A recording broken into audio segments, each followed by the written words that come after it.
Hi everybody, in today's episode of Ask David, we're going to ask, how does stop-down metering work?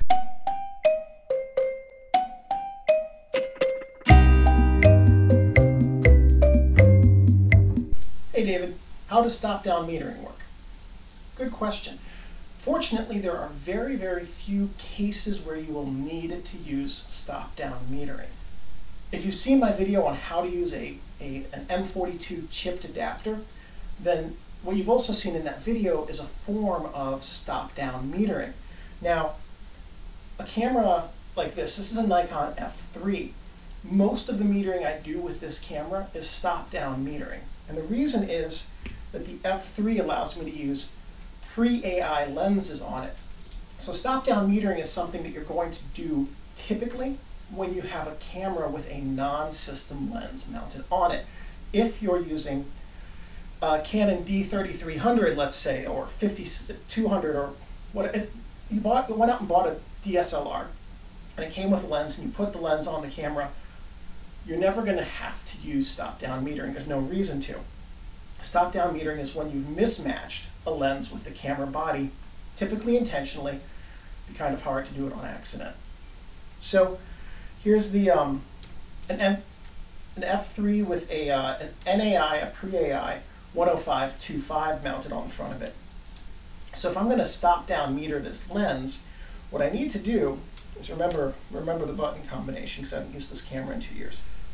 So when you have a lens on the front of your camera that's not native to the system, such as this example, you need to stop down. With the F3, it's designed for stop-down metering. I'm going to show you what that looks like. You'll put the camera up to your eye. You'll do your focus. Now, I've got it set at f5.6, but the light meter thinks that it's at f2.5. It doesn't know, and if I take the picture, it will still stop down the lens properly, but it will meter for f2.5. All my shots will come out underexposed. So I'm going to take a depth of field, hit the depth of field preview button. That stops the lens down so the aperture closes.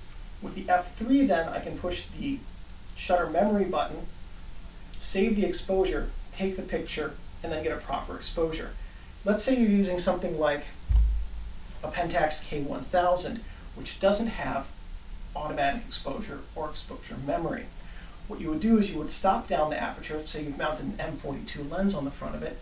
You'd stop down the aperture, take your meter reading, adjust your shutter speed to the aperture that the lens is set at, and then take your picture.